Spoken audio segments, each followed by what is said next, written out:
John, you've obviously been involved with top-class football for your whole career, but it all started off in Dublin.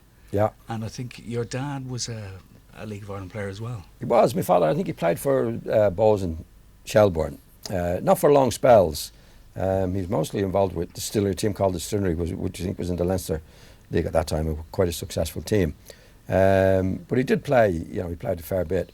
But my father's real connection was he was manager of Drumcondra in, say, the late 40s, early 50s. And of course I was a Drumcondra man because of that. And most of my pals were, although we had a few Shamrock Rovers lads at the time. And when I got to I think it was about 8, 9, 10, he used to take me down the country to the matches. The first trip was Dundalk. I remember that, going to Dundalk. Used to go to Cork and Sligo. So there were big trips. I'd fall asleep mostly on the way home. But it was great for me because I was mad on football even at that age. And they were my heroes, Desi Glynn, Kit Lawler, who was Mick Lawler's father, Benny Henderson, Keogh, the goalkeeper, Shane Noonan. So they were all my heroes at that particular time. It's a very sort of privileged kind of introduction to League of Ireland football. It's from the inside. Oh yeah, totally. Well, it was different in those days. They travelled by bus everywhere, and it was a bus. It wasn't like luxury coaches that you see the lads in today.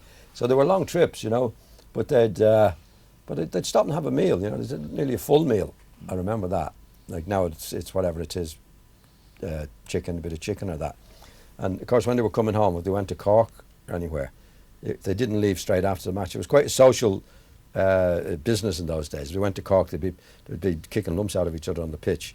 But after the match, they'd go out for, say, the back of the bus for 11 o'clock, which nobody was back at the bus for 11 o'clock. But there was a lad called Desi Glynn, who was a star player, centre forward, and Jack Kelly, who works for the FAI. Well, he's just retired from the FAI.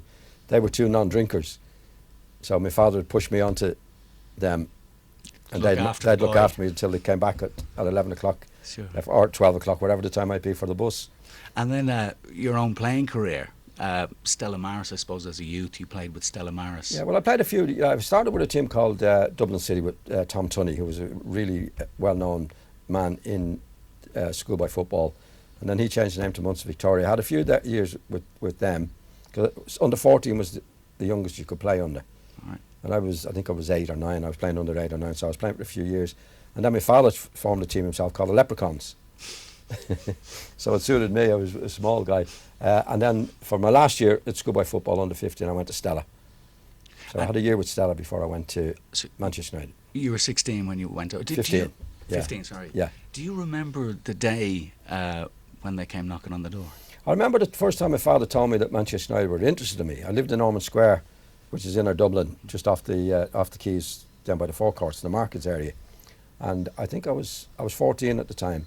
And I remember my mother was there when he said that Manchester United wanted me to go over in the summer. And that was on for a 2 weeks, 3 week spell, because you couldn't go until you were 15 on a permanent basis. But that's the way the clubs made the connection.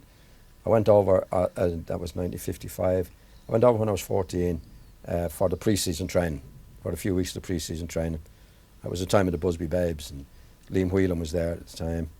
Tommy Hamilton, who later came back and played for Rovers. It was great. A lad called Jackie Scott, I think passed away since then, was at Northern Ireland. There was a few Irish lads. Noel McFarlane was there. A lad called Paddy Kennedy.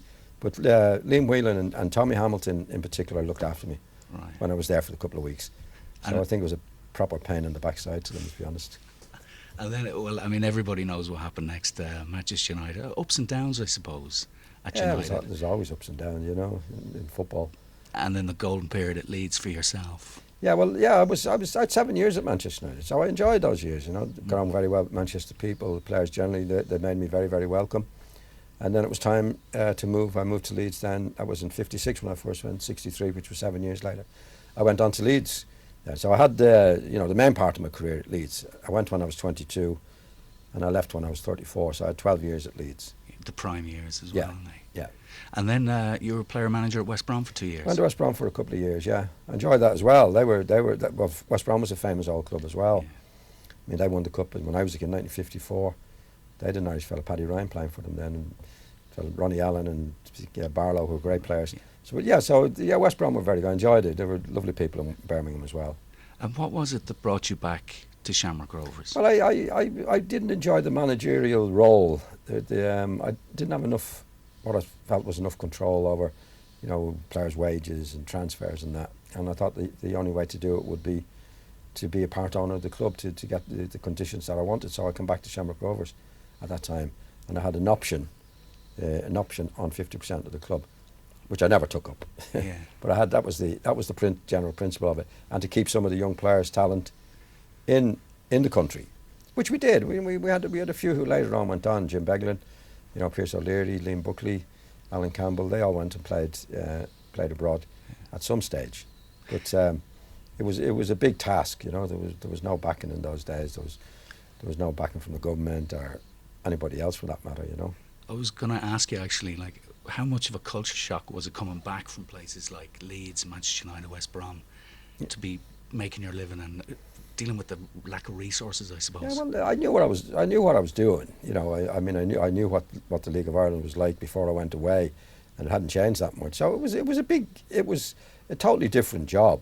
But there again, I was doing a different job.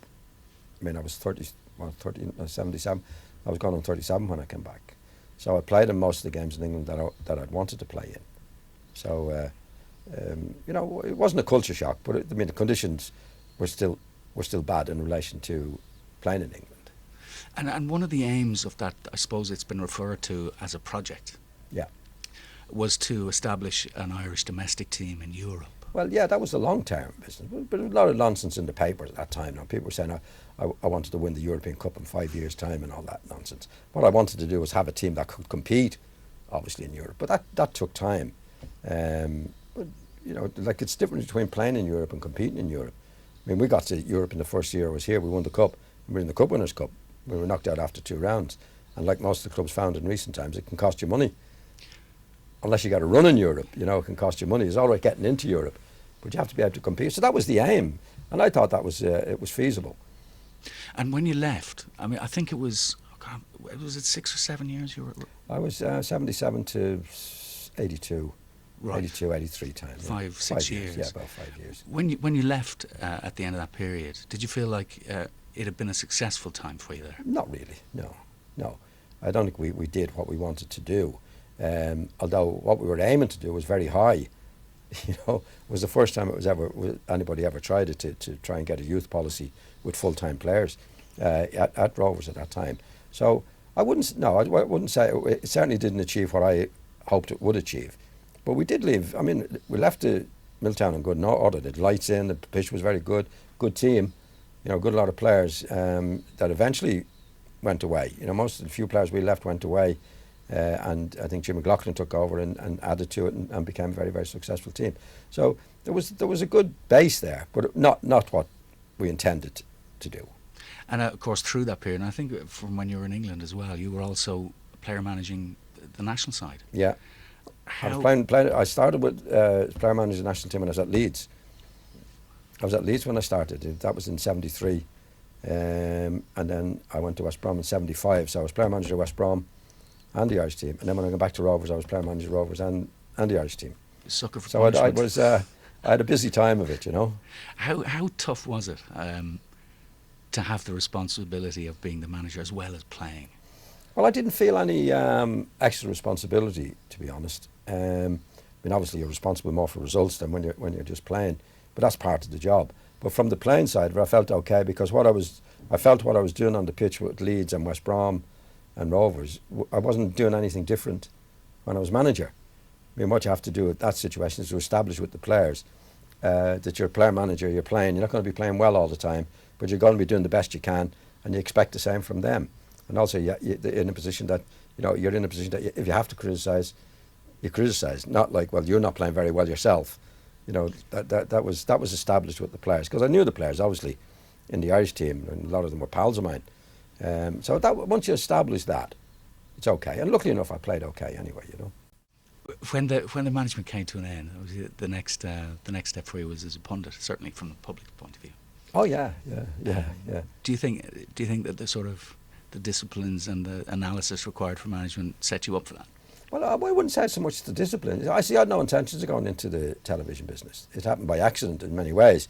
Eamon had been in the World Cup since '78, And the first World Cup I did was '86, and Eamon, asked the people in RTE to get me on the panel, and there was a reluctance because when I was manager, I didn't cooperate very much with the press because I was always protecting the players, and I think the attitude was, well, there's no point in getting John on because he's not going to say anything. But of course, I was finished in management then, so I could say what I liked. So I fell into it.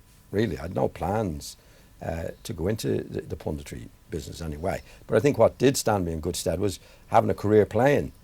And if you're a player manager for a few years as well, you're used to as manager, trying to put things right at half time or seeing how a manager works. So I didn't realise it was good training for television. Sure. Well, I didn't see it that way. I mean, it just happened by accident. And of course, to have had such a great playing career, to have had so many achievements as a manager as well. I mean, managing the national side is a lot of kids' dreams. You then became part of a legendary punditry trio. Yeah, well, that evolved, as you know. I mean, I think when Eamon was doing it in '78, and certainly the first year I did it in '86, I don't think we had anybody watching us. No, that was in '86. I don't think there was anybody watching. I did it in a very casual way.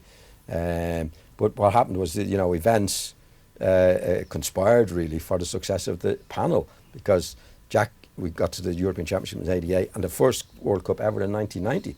Now, that panel wouldn't have been popular if it hadn't been for the success of the team, obviously, because people were following the team, and in following the team they started to watch RTE instead of BBC, and they found that they enjoyed it, and that's when the panel took off. Yeah. But it was certainly everything combined, the success of the team.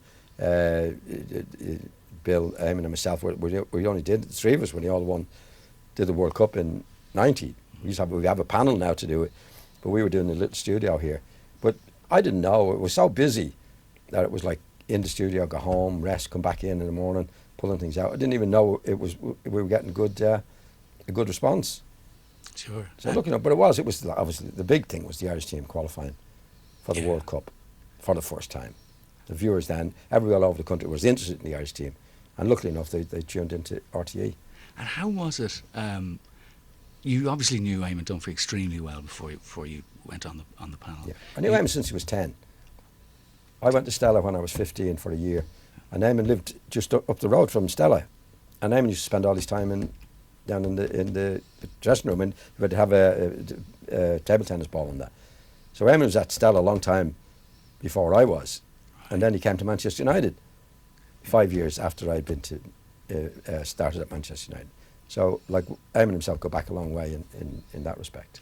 And of course, you also knew Jack Charlton very well. When that spat was going on between the two of them, was that difficult for you personally, or? No, the difficulty I had was actually when Jack took over the job, and I was doing the punditry, and I'd played with him for a long time, and my name was in the hat for the job, so it didn't look good for me. It looked like I was jealous of Jack or whatever it might be, and that was the difficulty. But I found, well, look, if I do my job and do it as honestly as I possibly can, well, that'll be it. If people like it, they like it. If they don't like it, they don't like it. So over a period of time, I think people get to know you or trust you on the television. So it was okay. I mean, Jack was a pal of mine, but whether I was saying good things or bad things about him wouldn't have mattered. I gave Jack. People say, "Oh, you gave Jack a lot of stick." I praised Jack an awful lot as well. I didn't always agree with what Jack did, but there again, nobody agrees with everything a manager does. But it's only a question of being fair and not personal, Sure. And you played, I think, until you were 40. Is that right? I think I played at Rovers till I was 40, yeah. I came back, I played my last game for West Brom when I was going on 37. Wow, yeah. So I was about 40. I played in the international team till I was, I think, 39. Wow. But there again, I was picking the international team. That helps, doesn't it? Yeah. Obviously, I mean, you're extremely passionate about football. And you've actually started a new project now. Called the Walk of Dreams, as part of the John Giles Foundation. Yeah, well, first of all, I'm delighted to lend my name to the football to the foundation, because it's probably the first football foundation, although it's got my name on it, that we've ever had in this country. And there's an old saying, when you hear old players saying, I'd like to put something back in the game, I'm usually a bit suspicious, because it's usually looking for a job when they're doing that. I'm not actually looking for a job. I played in the Dublin District Schoolboy League, and without the Dublin and District Schoolboy League in my time, they wouldn't have had the facilities to play. Now it's grown all over the country now. There are schoolboy leagues all over the country. But the likes of Roy Keane came from schoolboy football in Cork. And without the schoolboy football and the youth football, players like Roy Keane, Liam Brady wouldn't have been able to develop to become footballers. So I'm delighted that I've lent my name to the foundation, and we're having the Walk of Dreams on the 27th of March of 14 venues all around the country, starting at 3 o'clock, everybody starting at the same time. And this is to show that this is the football community as a united force in the country. It'll also raise a few bob on the day. The clubs will keep half the money, and half the money will go to the foundation, and the foundation will turn will put it back into the grassroots football and programs for football. So I'm delighted to be involved in it. I think it's a good project, and hopefully it'll be successful, and we certainly do our best to make it successful. And it's March 27th, am I right? March 27th. We have the international match on the 20th. The reason it's the 27th is that the international team playing the 26th. They're in town over the weekend, so hopefully we'll get a few of them just to start the walk in different parts of the country, and they play again on the Tuesday. So the international team will be in town, so hopefully we'll get a few out to get pictures, and maybe Robbie Keane and Richard Dunn in Dublin and young Coleman up in Sligo and John O'Shea and Waterford. That's what we hope for, barring injuries. That's what we'd like to do. Because this isn't just a Dublin thing, is it? No. It's all around the country. I mean, apparently there are more players playing soccer now around the country than any other sport, and there are 2,600 clubs. I've been to Cork, and I've been to Kerry, and I've been to Galway and all the various places to meet all the leagues, and the response has been great. I mean, the Kerry football is booming in Kerry and Tipperary. Got young Long, the Shane Long will hopefully start the walk there. So it's all over the country, and we've got, I think, 14 venues.